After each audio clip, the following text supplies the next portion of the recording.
What's going on, bottom line viewers? It's Mitch here of the Bottom Line View, here with my running back rankings for the fantasy football season in 2018. In this video, I'm going to break down each running back that you can pick in your fantasy drafts this season.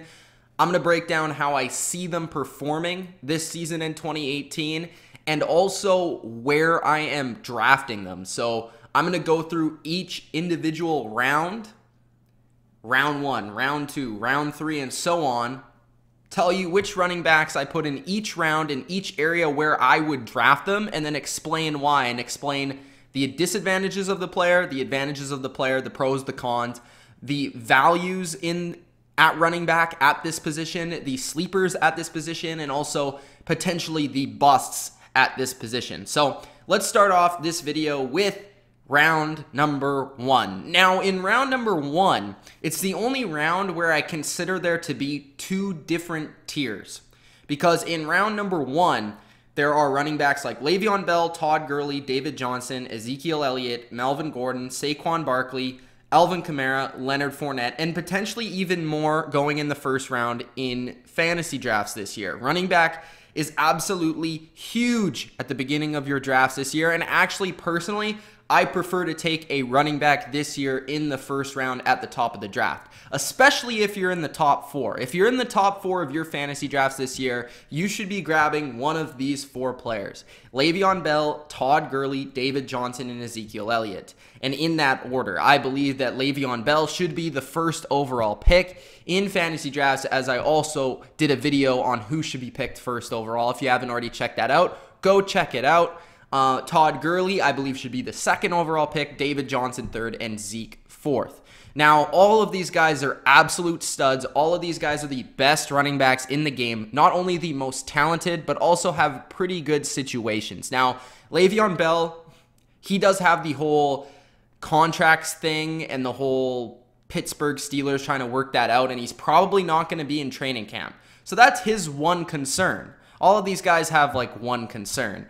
Le'Veon Bell, though, absolute stud, gonna get just about as many touches as anyone else. He can catch the football, he can run the football, and that's what you'll see from these guys in the first round. The guys at the very top of the first round are guys that get a ton of catches, a ton of attempts running the football, a ton of opportunity, but also are very talented. So it's a mix of situation and a mix of opportunity when it comes to the running back position. And in round number 1, Le'Veon Bell's the ultimate mix. For me, Todd Gurley, you could debate as the first overall pick. I would have no problem with you going with Todd Gurley at number 1. I just feel like Le'Veon Bell, when he's on the field, he's a little bit more consistent. I feel like he's a little bit better. And I also feel like the Steelers as an offense are a little bit more consistent, as we've only seen the Rams play 1 year at an elite level. So that being said, we go to David Johnson at number 3 and 4. And basically the difference here between number 3 and 4, David Johnson and Ezekiel Elliott, I could even see you taking David Johnson first or second overall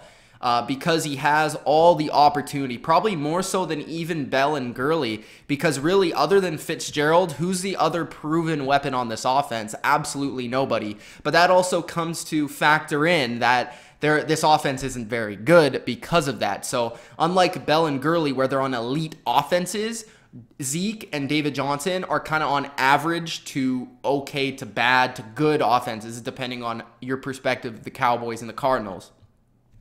So David Johnson, he's probably going to get the most catches and the most rushing attempts, arguably of anybody in the NFL, but he's not on a very good offense. He has a change at coordinator, which is a tad bit concerning because Bruce Arians was the main offensive mind in Arizona. But David Johnson is back from injury. He didn't have a knee or lower body injury, so he's safe. He didn't really injure himself other than his wrist. That's not very concerning if you're a running back.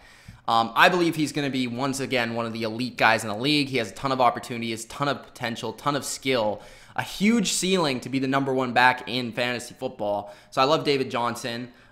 Zeke, he's just going to be that workhorse on the ground, more so than these other 3, because he's probably going to get the most opportunity on the ground out of these 4 guys, I should say. Not so much as a pass catcher compared to David Johnson and Le'Veon Bell. Maybe similar to a Todd Gurley, but Gurley is more, he's better in that area of the game. Zeke is a really explosive runner, and he's very, very consistent. Out of all these top 4 guys, he's the most consistent week in and week out. He almost never disappoints. He almost never has a week that's outside of a top 2 finish for a running back in terms of on your team, running back 1 or running back 2. He's almost never a running back 3 or below.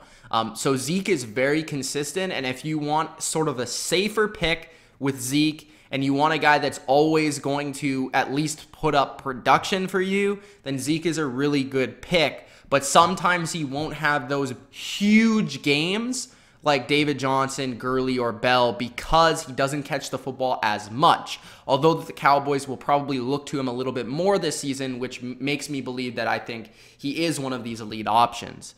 Now, the second tier of the first round is Melvin Gordon, Saquon Barkley, Alvin Kamara, and Leonard Fournette. Now, this is really important to nail this pick because you're slightly getting a little bit more doubt in your mind in terms of who you should pick. Because in the first 4 picks, it's fairly obvious. It's just personal preference. But in picks 5 to 8, it's kind of an uncomfortable situation. Usually Antonio Brown overall is going 5th overall. So the 4 running backs are going, and then it's Antonio Brown. So if you're sitting at pick 6 or pick 7, who should you be going with? In my opinion, you should be going with Melvin Gordon. Now, the reason why I'm going with Melvin Gordon currently as the 6th player off the board is because he has great opportunity with nobody really behind him to take away that opportunity in terms of touches. Because Austin Eckler is like a pass catcher. He's not really going to get the ball a ton. He didn't last year. And I'm not really worried about their rookie there, Jackson. And the Chargers are probably the best team. It's debatable. The Chargers, Saints, Jags are all very good teams. But Melvin Gordon, I feel like Kamara has to deal with Mark Ingram when he's back. And Mark Ingram's a very good running back. And then you have Leonard Fournette, who is on the Jacksonville Jaguars with Blake Bortles at quarterback. So it doesn't allow him to be better than Melvin Gordon, in my opinion, in terms of potential. Because when you're talking about potential, Melvin Gordon, he finished 5th last year, I believe, and 7th 2 years ago. So Melvin Gordon has been absolutely phenomenal the last 2 years for you, and has been a running back 1 the last 2 years for you in fantasy football. So this year, I believe, right around 5th overall, 6th overall, 7th overall in your fantasy drafts, I'd be perfectly fine and happy to pick Melvin Gordon because he catches the football, he gets tons of touchdowns and opportunity in the red zone. He has Phillip Rivers as his quarterback. The Chargers are a good team. He's going to be put in good situations because they're going to be winning a lot of football games. Thus, he's going to be able to run the ball late in games. I just feel like Melvin Gordon's the ultimate guy in terms of that. Also, he hasn't shown a lot in terms of getting hurt, so that's also good. Even though you never know with running backs because it's football and everybody gets injured. At number 6, I have Saquon Barkley, which might surprise some people over Alvin Kamara. But I just feel like Saquon Barkley, to me, is going to be one of the best, if not the best running back in the NFL in the future. Maybe even as soon as this year. It's just the doubt if he's a rookie and you don't really know. If we knew what Saquon was already and we already saw 1 season of Saquon, you could argue that he maybe is a 1st overall pick. Who knows? But there's question marks in terms of the Kamara and Barkley situation. I feel like Barkley is just going to have more touches because Kamara, he was absolutely phenomenal with sort of limited work last year. Like his production on a per carry, per catch basis was almost unsustainable from one season to the next. So that being said, I feel like Saquon Barkley will be fed the ball more. He also has a very good coordinator coming in Pat Shurmur, who's going to use him in the ways that David Johnson is used, in the ways that Le'Veon Bell is used. Saquon is an excellent all-around back. I feel like he's more able to carry 20-plus carries in a game than in Alvin Kamara, which means that I have Alvin Kamara at number 7. Now, this doesn't mean I don't like Kamara. I actually have him as a keeper in one of my leagues. So, obviously, I'm going to be cheering for him. Obviously, I like him, and I love the Saints this season as a team and an offense. But I think that Kamara overall, you're going to see huge production in the first 4 weeks, I think, because Mark Ingram's not there. But then once Mark Ingram is back, I feel like they're going to sort of tug him back a little bit and sort of split carries, but he's going to be the guy in the passing game. He's arguably the best pass-catching running back in the NFL, And I have, in the first round, for sure, pick Alvin Kamara. He's excellent player. He's a breakaway threat on almost every play. He's great in the pass game. So that's a guy that you want, especially in PPR leagues. But my thing just with Kamara is I don't know if he's the same as in terms of Saquon, Melvin Gordon, Zeke, David Johnson, Todd Gurley, Le'Veon Bell. These guys that can carry the ball so many times. Like, Kamara is not big enough to sustain that throughout a season. And he also has Mark Ingram, which none of these other running backs have to deal with a guy at the stature and at the level of Mark Ingram. So Leonard Fournette is my last guy in tier number 1/round number 1. Leonard Fournette, I feel, is going to have a huge season this year because I think the Jaguars are really going to rely on him. They added Andrew Norwell to left guard, which I think is a huge, crucial add. Guards are so important for the run game, and it's going to open up so many more holes for Leonard Fournette. A lot of people would argue that Leonard Fournette wasn't very productive on a per carry, per touch basis. But when you watch Leonard Fournette, he's an absolute beast. He's an absolute freak. He's a powerhouse. He has the breakaway speed of one of the fastest players in the NFL, Leonard Fournette. He is so big, but also so fast. It's almost freakish. So with Leonard Fournette, he's going to get the carries for sure. He might not get the same amount of catches, and he might not be on the same, in terms of the same quality of offense of these other guys. But to me, he is the go-to guy in this offense. He is the engine of this offense. And to me, that's important. And to me, that's a first-round pick. So then going in the second round, I have Dalvin Cook at the top of the list, followed by Kareem Hunt, Devontae Freeman, Christian McCaffrey, and Jerick McKinnon. Now, Dalvin Cook is maybe a late first-rounder, early second-rounder. No problem if you pick him in the first round. Dalvin Cook, we saw early last year, despite his injury, that he could do it all, and he was utilized as a legitimate workhorse number 1 back. Now, of course, Latavius Murray was injured at that time, but Dalvin Cook, I think, can do it all. He showed explosion in the run game. He showed an ability to catch the football like basically no other rookie last year, other than Alvin Kamara. I mean, he was really, really good in that facet of the game as well, and you know for sure he's going to get that work because they don't have Jerick McKinnon anymore. So I feel with Dalvin Cook, there's a really solid floor because he's going to get a number of touches. He's in a really good offense. He has Kirk Cousins at quarterback, which is definitely an upgrade. Now, Pat Shurmur is gone, so that is a tad bit concerning, but you have basically the receivers to stretch the field for you, and there's no more Jerick McKinnon, which I already brought up, meaning that he's going to get the third down work. He's going to get all the catches because Latavius Murray doesn't catch the football very often, and I just think he's going to be treated as a number 1 workhorse back, and Latavius might occasionally steal a carry here and there, but I'm not too worried about that. At number 10, Kareem Hunt. Now, he might be lower than a couple other people have him, but I feel like Kareem Hunt, he might take a tad step back because just the usage with him throughout the course of the season was a little bit skeptical, in my opinion, in terms of what Andy Reid was doing. Andy Reid doesn't love giving the running back a ton of carries. And maybe with basically a rookie cornerback in Patrick Mahomes, he might get more opportunity and maybe even more catches this year. And maybe I'm totally wrong on this facet. But I just feel like Kareem Hunt, as opposed to some of these other guys, even a Dalvin Cook, doesn't get as many touches and opportunity to actually shine. But still, when he gets the football, he's explosive. He was the leading rusher last year. He could do it all. And when he has those big games, he's going to win you a week. So Kareem Hunt's definitely still a top-tier running back and definitely a running back 1. I just feel like he's not in that area of some of these other guys that get all these touches and the ability to shine. Then at number 11 is Devontae Freeman. Freeman, for the first year last year, did not post a running back 1 season since 2015. 2015, 2016, he was a running back 1. Last year, wasn't a running back 1. I feel like he's on the borderline of a running back 1 or a running back 2. And if you're getting him as a running back 2, I think this is just about the best running back 2 you could get. At running back 1, you might not fare the same way that some of these other people do.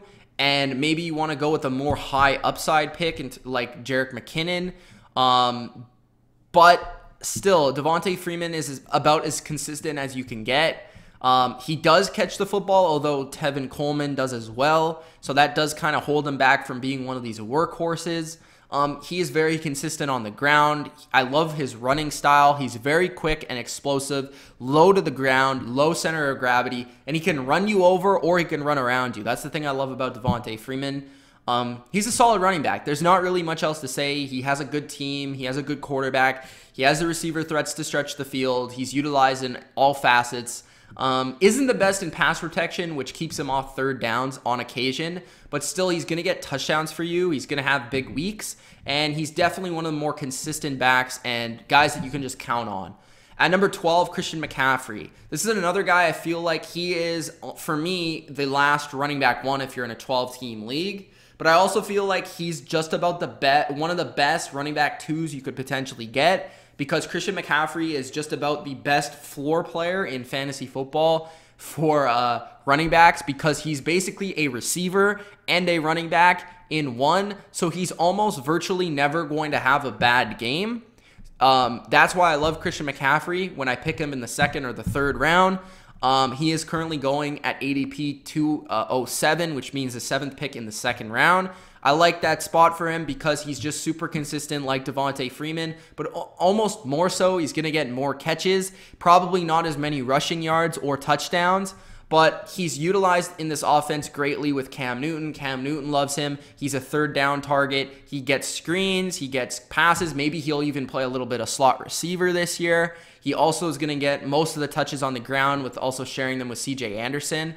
But I also feel like he's not one of these guys that's going to break out as like a top 5 running back. So for me, like, Christian McCaffrey is going to be extremely solid, and he's going to land somewhere around 10 to 15 on the year, but he's not going to be like the top running back in fantasy football because he's not going to get enough rushing yards or rushing touchdowns to really make that happen. But still, he's just about one of the most consistent guys. Then you have at 13, Jerick McKinnon. Jerick McKinnon, I think, could be one of these guys that just breaks out and becomes a top 5 running back in fantasy football, because you look in San Francisco, yeah, they have Matt Breida, but I mean, like, is he really a threat to Jerick McKinnon? They paid Jerick McKinnon over Carlos Hyde. They feel like this is the guy that can do it and do it all. And I feel like Kyle Shanahan and really his lineage with his father and with Kyle, they've been so successful with running the football and the ways that they run the football in their zone scheme, And I just feel like Jerick McKinnon is a perfect fit for what Kyle Shanahan wants to do in San Francisco, whether that's throwing a screen to him, whether that's lining him out wide as a receiver, using him in a Tevin Coleman, but also a Devonta Freeman way. I feel like this is almost the perfect back for San Francisco in that way, and he's going to be perfect in the zone blocking scheme. He's an absolute freak of an athlete. If you've seen this guy's measurables and just times, 40 times, all that stuff, he has all the measurables to be an elite running back. He has all the ability to do it. I just need to see it. That's why he's not in the first round. I have him near this late second, early third round, and I feel like he is going to be a guy that you rather boom with or maybe you bust with because we haven't seen it yet, but I'm more on the edge of saying it's going to be a boom because I trust in Kyle Shanahan, I trust in Jimmy Garoppolo, and I trust in the offensive line of San Francisco. So I'm a really big fan of Jerick McKinnon this year in fantasy drafts. In round number 3, Joe Mixon at number 14. I almost put him in round number 2. I like Joe Mixon a lot better this year because he doesn't have the off-the-field concerns of last year, and he doesn't really have the hype of last year, and he doesn't have a terrible offensive line like last year. The Cincinnati Bengals, if there's one thing they did this offseason, it was upgrade the offensive line. That's going to be very beneficial for Joe Mixon. They also got rid of Jeremy Hill, which will take away from carries from Joe Mixon.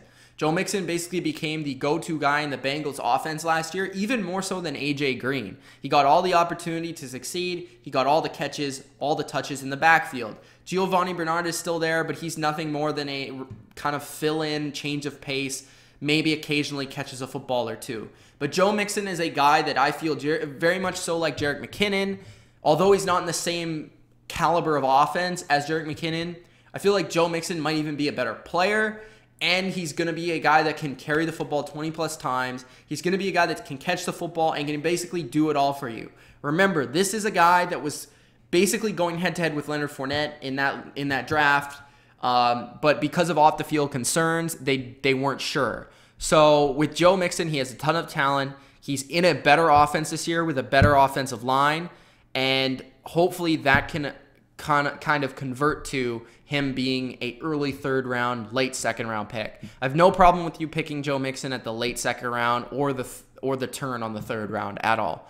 Then you have Jordan Howard he's going early in the third round. I have him ranked 15th.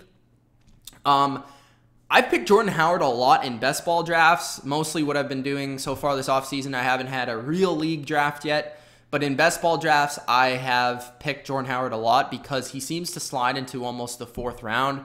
Whenever I see Jordan Howard sliding into the fourth round, I'm going to take him every single time because Jordan Howard is a beast. I don't care if he catches the football, doesn't catch the football at all. He's going to get you 1,200 yards. He's going to get you 4-point-something yards per carry. He's going to get you 6 to 7 to plus touchdowns.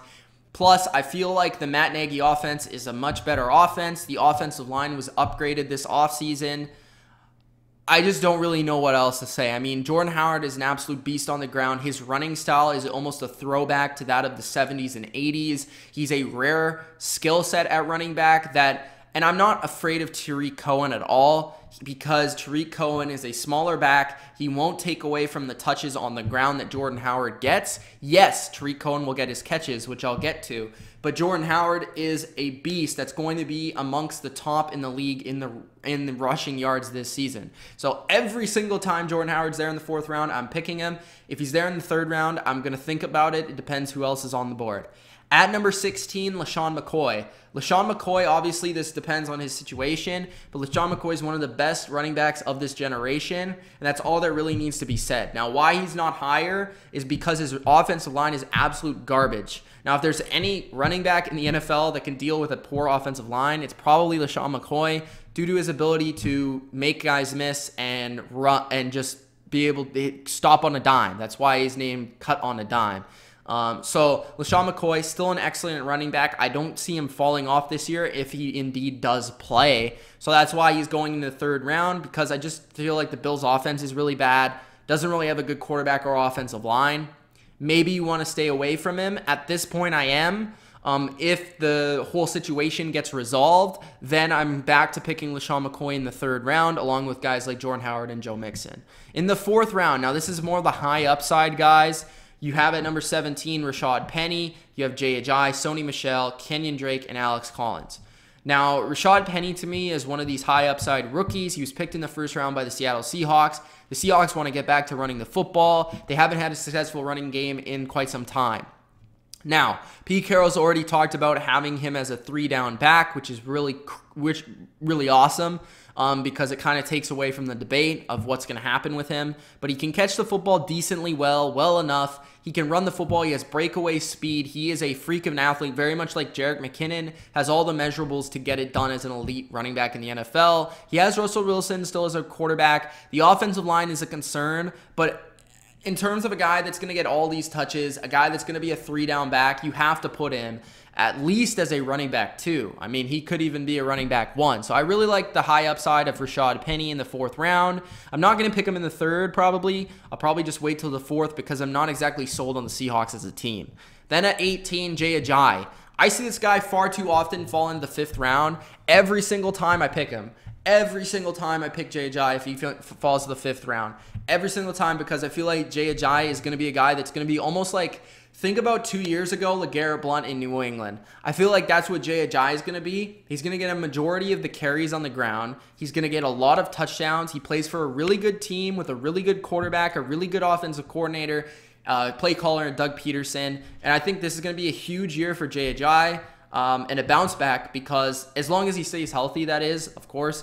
But I just feel like he's not going to be one of those guys that gets like a ton of catches or like a ton of touches, but he's going to be a guy that every game is going to get like 15 to 20 carries and he's going to get like 80 and a touchdown. And if you give me that every single week or pretty much every single week, I'm going to be happy with you as a running back too. So Jay Ajayi is a good pick in the fourth round. If he's in the fifth round, definitely pick him. Number 19, Sony Michel. Sony Michel is right now going in the fifth round. I would probably pick him in the fourth round.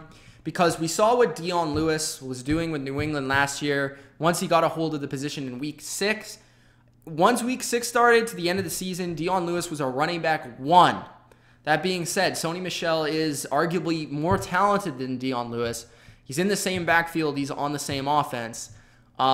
He was drafted in the first round, so there's a lot to be had for Sony Michel. There's a lot of confidence in Sony Michel, and you haven't seen Belichick pick a running back that high since Lawrence Maroney. So I mean, maybe you think he's going to be Lawrence Maroney 2.0. I don't know, but that means there's a lot of stock in this guy. And from what I remember back in the Lawrence Maroney days, they gave him every opportunity possible. So Sony Michel is probably going to end up being the #1 running back, at least by like week 3 or 4. Maybe he won't start off that way. Maybe Rex Burkhead or James White will get a majority of the touches early on. Once Sony Michel sort of starts to come on and prove himself as an elite talent, then I think he's going to start to take away that backfield and start to become the #1 guy. And once that happens, you have basically a high-end running back 2 for the rest of the season.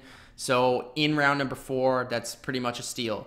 Then you have Kenyon Drake at number 20. At moments, I wasn't so high on Kenyon Drake, but then in other moments, I see his potential. Obviously, as a football player, he kind of does remind me of Dion Lewis. He has very good quickness. He has the ability to catch the football and run the ball. And in Miami, I was thinking that maybe they were bringing in Frank Gore and drafting Kalen Ballage because they wanted to take away the opportunity from Kenyon Drake. But from everything I've read and everything I've seen so far and everything that kind of roamed through my head, I feel like Kenyon Drake is going to be their go-to guy and pretty much a 3-down back because he can do it all, and he is in a pretty decent offense. Ryan Tannehill should upgrade that offense a little bit. I feel like in the 4th round, he's a pretty good value, and I would definitely be fine with having him as my running back 2 for sure. At number 21, Alex Collins. Alex Collins was a guy that broke out of absolutely nowhere last year, but he actually showed to be one of the most efficient running backs per touch in the NFL last year. I'm not too worried about Kenneth Dixon. A lot of people very high on Kenneth Dixon, but like I don't really understand it. I don't see a lot of potential for the Ravens backfield. I feel like Alex Collins is far and away the best running back in the backfield, and he's going to get a lot of carries. The Ravens love to run the football. He's going to get like 20 touches a game. So that being said, that's pretty much automatically a running back 2. In the 5th round, Derrick Henry. Some people are picking him in the 3rd round. I don't agree with that in PPR leagues. But I would maybe consider him picking him in the 4th round, depending on who's on the board. But Derrick Henry, I definitely have him at the top of the 5th round. I just don't know how this is going to shake up because I have Dion Lewis at 23. Now, Dion Lewis, I feel like, is going to get a huge added value in PPR leagues because Derrick Henry doesn't catch the football. It's not like Derrick Henry isn't good at catching it. He's not terrible, but Dion Lewis is excellent at it. And I feel like Dion Lewis is one of these running backs that's talented enough that can almost take away touches from Derrick Henry in a poor way. So I'm not exactly sold on Derrick Henry as a running back, as a top-tier running back 2. You know, a running back 2 with potential, I can see that, and that's why I have him in the 5th round. But Dion Lewis and Derrick Henry, I feel like are both going to get touches in different facets of the game. Dion Lewis is going to get the catches. Dion Lewis is going to get the mix-up and the shake-up in the backfield in terms of the change of pace. And Derrick Henry, they realize, I think, in Tennessee that this is a guy that you need to get the football a number of times for him to be successful so he can pound away, similar to a LeGarrette Blount. I think that's going to be his role in Tennessee. So at 22 and 23, I have Dion Lewis and Derrick Henry. 24, I have Royce Freeman, and this also can combine with Darius Geis, who is at number 25. Both are rookies. Royce Freeman, I feel like, has no competition for this job in Denver. I feel like in Denver, they're going to, try and see if Devontae Booker has anything worth of value, but I just really feel like he doesn't. Other than maybe coming in on 3rd down to catch the football, Booker doesn't give you anything for a 1st and 2nd down back. Royce Freeman, when you watch his highlights and his tape, I feel like he is a pretty underrated running back from this draft, and I feel like he will eventually take away the #1 job in Denver. And if that's the case, he should be a pretty solid back-end running back 2 for you.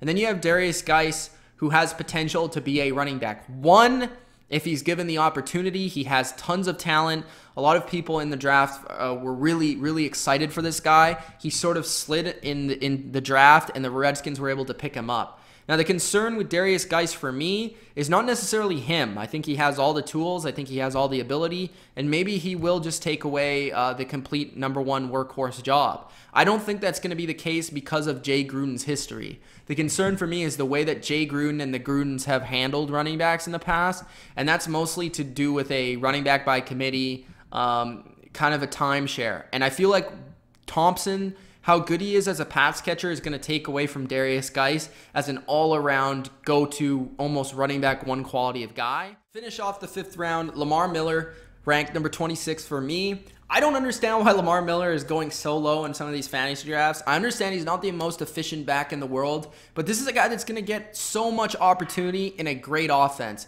You have Deshaun Watson as the quarterback, back and healthy. And when Deshaun Watson was the quarterback of the Houston Texans, they were putting up astronomical numbers.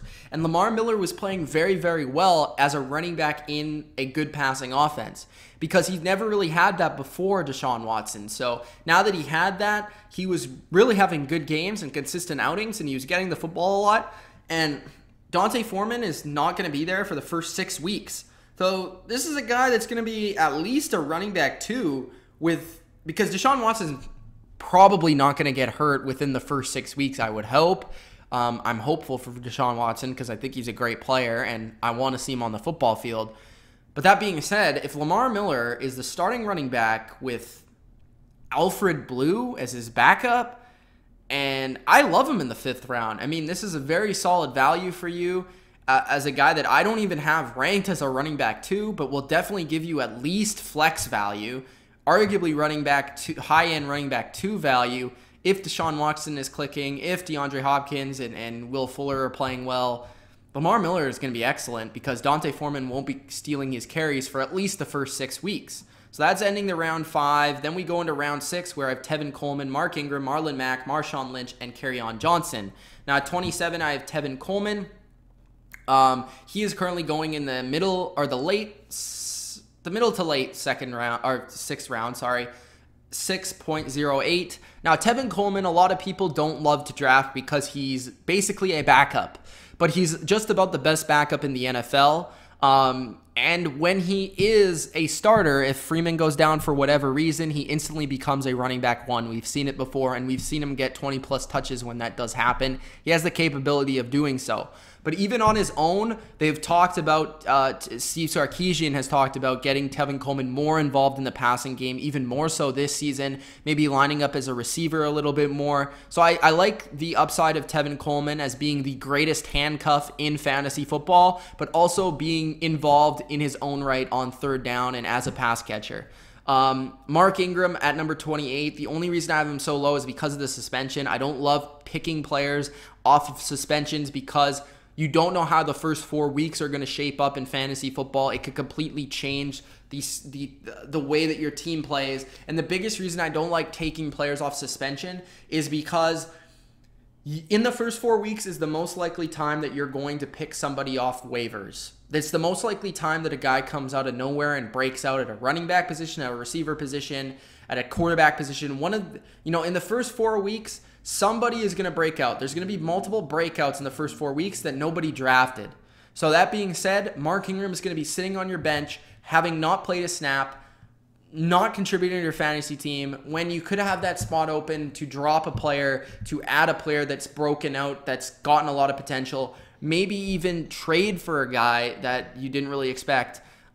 So Mark Ingram, although all that being said, he's still Mark Ingram. So I'm still going to pick him if he falls to the 6th round. He's being drafted in the 5th round. I'm not in love with that. I'd rather pick the guys I've previously discussed.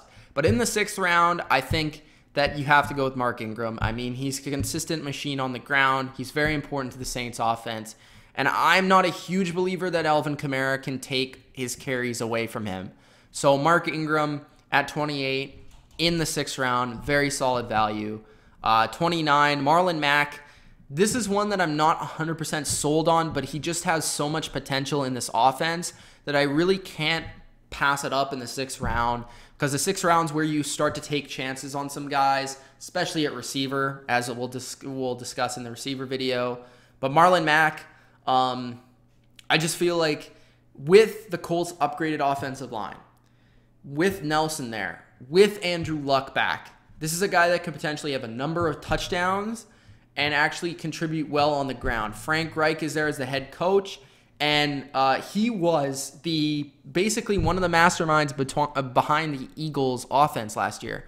So that being said, Marlon Mack could be a huge steal in the 6th round, 7th round area because of the offense he's in, because of the quarterback he has, because of the upgraded offensive line, and because of the opportunity. He's the most talented back that they have. At number 30 is Marshawn Lynch. Currently going in the 7th round. I would pick him in the 6th round.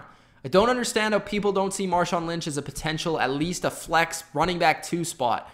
But to me, he's a running back 2 this year. I know I don't have him ranked that way, but it's just because he's going in the 7th round.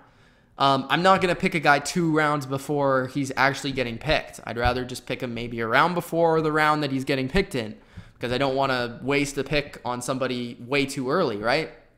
So Marshawn Lynch in the 7th round currently, I would pick him in the 6th. I just don't get why people aren't picking him that high. I mean, Doug Martin, to me, he's done. He's not a factor. Marshawn Lynch is in a John Gruden offense. I feel like it's going to be a huge bounce back year for the Raiders. Their offense is going to be back on track. Their offensive line's elite. Marshawn Lynch had a really good second half to last season. Even checked the stats. He was very efficient. And I feel like as long as he gets those same amount of touches, even more so, as John Gruden said that he wants to get more to the run game this year in Oakland, I love Marshawn Lynch at that spot. 31, Kerryon Johnson. I just really love this player. Maybe it's a little bit too early in the 6th round, but maybe he will even rise up the charts as the drafts go on. But Kerryon Johnson is a very talented player. Watching his tape, watching Auburn play, he can do it all. He sort of has a mix of all the elite running backs in the NFL. I couldn't really compare him to anyone, to be honest. But he can catch the football, certainly. He has very good vision, very good ability to cut. He can seize the field very well. And I just think he's the most talented running back on Detroit by a margin, a fair margin. And I think that he's going to end up being their stud in the backfield who can basically do it all. And then you'll see Theo Riddick kind of come in on 3rd down occasionally, and you'll see LeGarrette Blount at the end of games. But I think once Kerryon Johnson establishes himself, even maybe as soon as preseason, he's going to be a stud. Then in the 7th round, we have some other kind of throw a dart at the board and see if it works sort of picks. Ronald Jones at 32. He's a rookie in Tampa Bay. Dylan, very high on Ronald Jones as a running back. I think he has talent, but like he's on Tampa Bay this year. I don't like Tampa Bay as a team or an offense, and with the whole Jameis Winston situation, I'm not willing to pick him in the 5th round where he's being picked. I'd rather just not pick him, to be honest, and if he falls really far in the draft where I have him in the 7th round, I'll be willing to pick him at that point because I can't pass him up at that point because the value is too good. But I'm probably not picking Ronald Jones because I just don't have confidence in the Bucs backfield, the Bucs offensive line, or the Bucs quarterback situation. At number 33, Rex Burkhead. Rex Burkhead could be a guy for the Patriots that contributes in all facets of the game, whether that's running the football, whether that's a touchdown guy, whether that's catching the football. He has the skill set to do it all. I think initially throughout the season, he's going to get the opportunity to be the number 1 guy. But Sony Michel is just probably more talented than him and probably going to take away from his opportunity. But that doesn't mean that Rex Burkhead isn't still going to be involved because he still is very talented. And I could actually see the Patriots having a very good running attack this year with their offensive line upgrade, with Isaiah Wynn being drafted in the 1st round. And from seeing what the Saints did last year, I feel like Rex Burkhead could do a lot, and he's obviously an excellent receiver.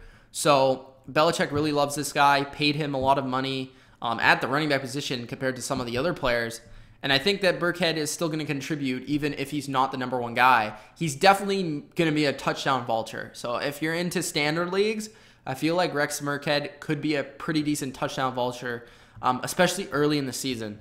At number 34, Tariq Cohen. Tariq Cohen is one of those guys that is like the new Darren Sproles. He's going to get a lot of catches for you.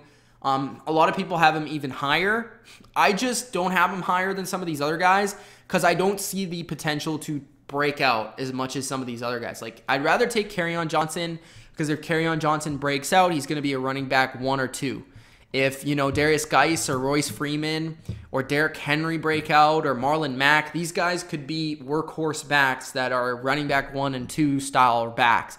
As for Tariq Cohen, the best he's going to be is like a better version of like James White. Like, Tariq Cohen is a really solid player, but like Jordan Howard's too good at running the football for Tariq Cohen to take away from his snaps on the ground. That being said, I really like the Matt Nagy addition to this offense for Tariq Cohen fans. Tariq Cohen is a great receiver, very shifty, and he's going to contribute a lot in that facet of the game.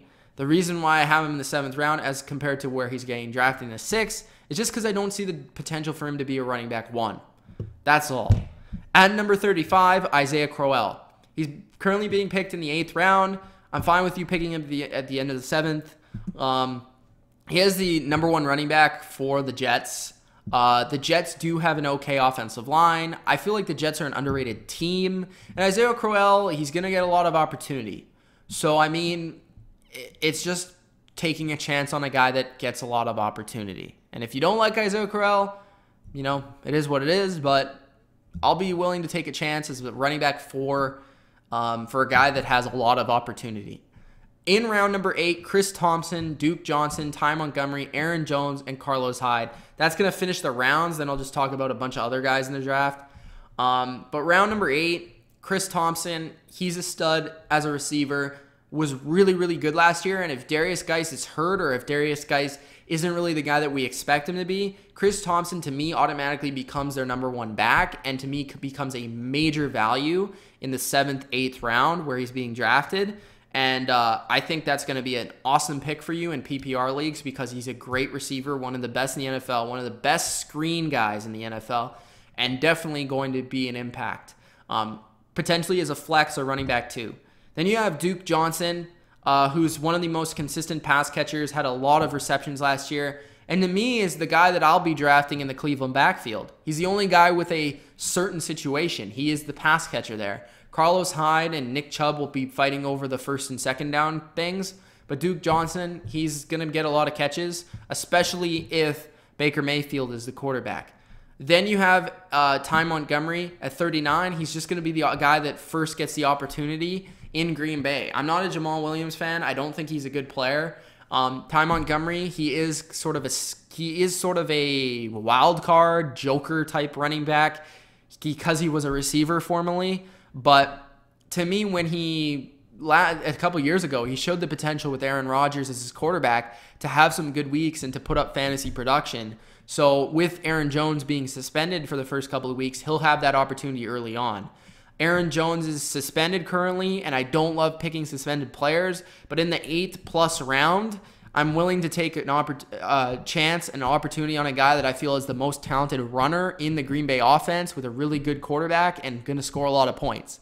So I'm willing to wait the 3 weeks for Aaron Jones. It's only 3 weeks, and Aaron Jones, I think, is going to contribute for Green Bay at some point in the season. It might not be right away, but I feel like he's eventually going to become the number 1 back for the Packers. At number 40, Carlos Hyde. They paid him a lot of money. He's probably going to get the first opportunity in Cleveland to be the runner, and that's all I really got to say. Teams don't pay a running back that much money if they're not going to use him.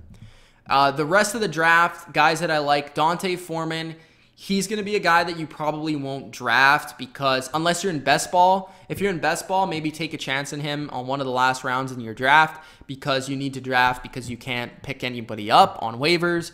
But Dante Foreman is going to be a guy you probably want to pick up on waivers around week 5, week 6, week 7 area because he's going to be on PUP, the PUP list, for the first 6 weeks. So he won't be playing probably for the first 6 weeks. But once he gets on the field for the Texans, he's probably going to be their most talented guy. Nick Chubb, is another guy you could throw a dart at the dartboard, see if it works out, see if he's actually better than Carlos Hyde, And if he gets the opportunity to be that back and he breaks out with under a really good offensive line, then hey, you got a good pick late in the draft. CJ Anderson and Theo Riddick are kind of guys that are solid pieces. You're not necessarily going to get like a breakaway like season from them, but Theo Riddick's a really good pass catcher, contribute in PPR leagues. CJ Anderson's probably going to get the Jonathan Stewart role in Carolina, and I think he's better than Jonathan Stewart, so maybe he'll have a pretty good season. Matt Breida is the backup behind McKinnon, and I said that there is a little bit of sketchiness around McKinnon in terms of if he can get it done as a workhorse back. So if Matt Breida is getting those scraps and maybe even outplaying McKinnon at certain points in the season, he might have the opportunity for the job, or maybe just getting those other opportunities. And because Kyle Shanahan does love to use other running backs besides his number one guy. Kalen Ballage is a rookie that may have a chance in Miami system to have an opportunity there. Latavius Murray is a very good handcuff for Dalvin Cook. If you're going to take a handcuff, Latavius Murray isn't a bad choice. Jordan Wilkins, rookie for the Colts. If Marlon Mack isn't the guy, could potentially be Wilkins or Hines. Corey Clement, if Ajayi gets hurt for whatever reason, Clement goes through the roof. I think Clement's a really talented back. I think he's a very good pass catcher, very good all around. Chris Carson, if Rashad Penny isn't as good as some people think, I think Carson still has talent and definitely will get some opportunity, will be the first guy in line if Penny doesn't really turn out. Doug Martin, for whatever reason, if he's still good, then maybe draft him at the end. Kenneth Dixon, if something happens to Alex Collins, Kenneth Dixon will be the guy. Devontae Booker, if Freeman isn't the guy in Denver, then Booker will be the guy. James White is just a very consistent pass catcher, good in the pass game for the Patriots. And Austin Eckler is kind of a sleeper as well in terms of a guy that is going to catch the ball a lot. I think it's going to be more involved this year for LA, and I think he is pretty talented. So, and maybe even has the ceiling of being like the new Danny Woodhead in LA. So we'll see. But those are my running back rankings for Fantasy Football 2018 and this season. I hope you guys enjoyed this video. If you did, hit the like button, subscribe for more fantasy football content. I went through my whole draft board in terms of the running backs and where I see them fitting in round 1, round 2, and so on. Let me know your opinions on the running backs. Who do you love? Who do you hate? I'll also be doing more in-depth videos on the running backs, like sleepers and busts and all that stuff. But I just wanted to give you a rundown of like the draft board and where I value guys this year in fantasy. All right, it's Mitch of the Bottom Line View. Peace out.